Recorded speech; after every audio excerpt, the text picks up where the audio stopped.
I'm working on my 88 F150 as usual. Well, I'm done now, but I went to complete this project before I did this video because I wasn't sure if it was going to work or not. But this truck has dual tank, well, it came factory with dual tanks. I changed the front tank. You can tell it's new. I changed the front tank probably 6 months ago, and the rear tank was still in the truck at the time, and I knew that was shot. So long story short, I just threw a new bed on the truck, and I figured while I had the bed off, I would remove the old rear tank and just delete it so it wasn't under there anymore. Well, after I did that, the return line going to the rear tank was dripping when the truck was running. So I knew my selector valve was bad, which is part of the reason why I was deleting the rear tank, because I didn't want to buy a selector valve. And I figured the 20-gallon tank or whatever this is, 19-gallon tank in the front was plenty. So I didn't drive the truck for a bit because I didn't want to drip in fuel as it was running. And I tried capping it, and of course that didn't work. So here's what I did here.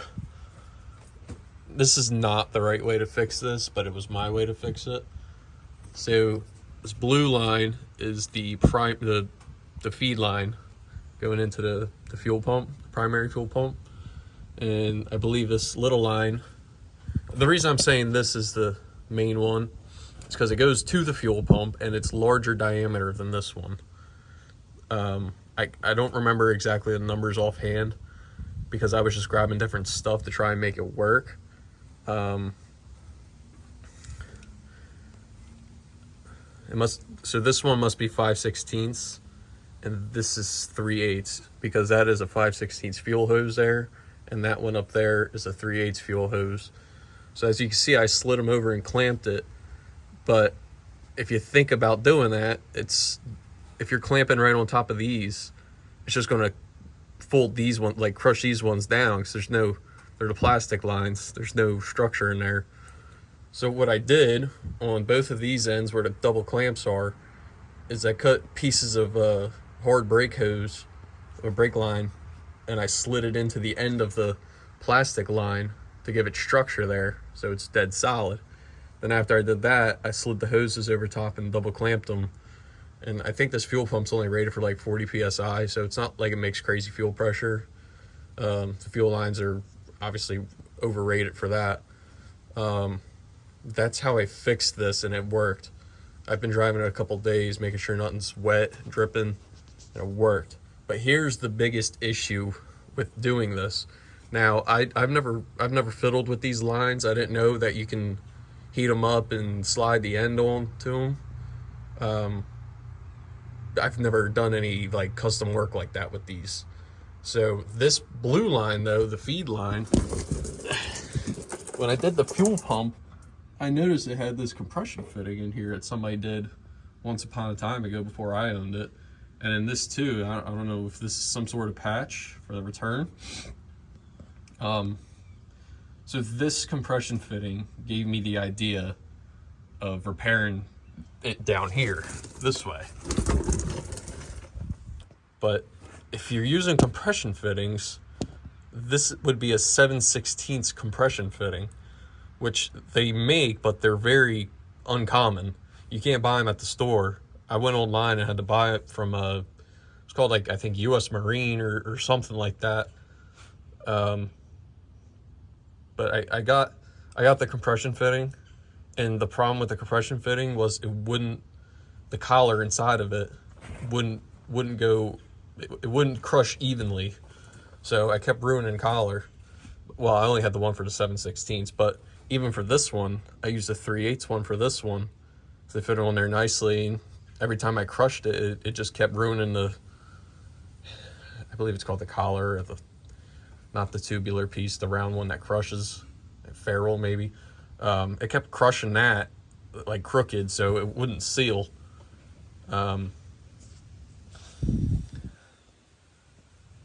So I couldn't use the compression fittings. But getting back to what I was originally saying, this blue line goes to the selector valve, if you will. I believe that's what it is, which would be mounted right here. It's got 2 fittings for the front tank, 2 fittings for the rear tank, and then just 2 fittings back here to feed the fuel pump. So I took that out, put this in here because this is the 3/8 line. This is the 3/8 hose anyhow. And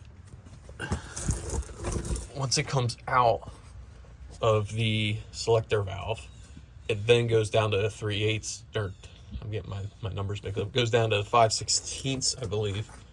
It drops sizes when it comes out of the selector valve. I don't know why. It's kind of annoying. Pissed me off quite a bit. And I was able to heat up that line there that goes directly to the fuel pump and slide that on and get it to seal the what I guess is the proper way. I don't know if there's a special tool you're supposed to use for this or what. Like I said, I never fiddled with these before, but a friend told me you had to heat them up and slide them on. So I got it on 2 barbs worth. There's 3 barbs in total, so I was kind of weird, leery about that. But I got it on there. It's not leaking. It's sealed, if you will. And then after the fact, I found out Dorman, this was of course after I cut the ends off of the lines, I found out Dorman makes these kits to repair it. Now when I Googled this before I got into it, none of this stuff came up. There was no help to be found online. I believe I even asked in a forum and no one ever got back to me about deleting the selector valve.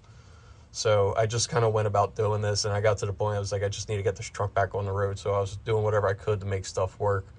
So this primary line is the biggest problem, once again, because it's bigger here and then it drops down to here. So this is just a union with 2 normal barb fittings on it. This is the 5/16 end, this is 3/8 end.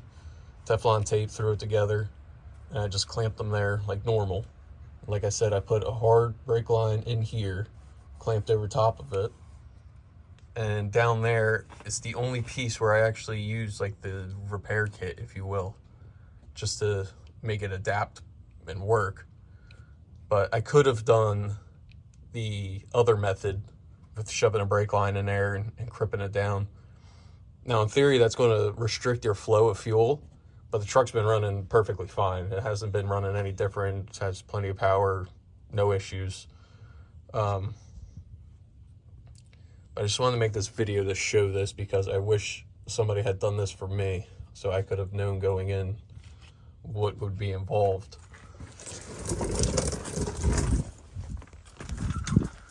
But I think, had I not cut those ends off of the line, I probably could have gotten away.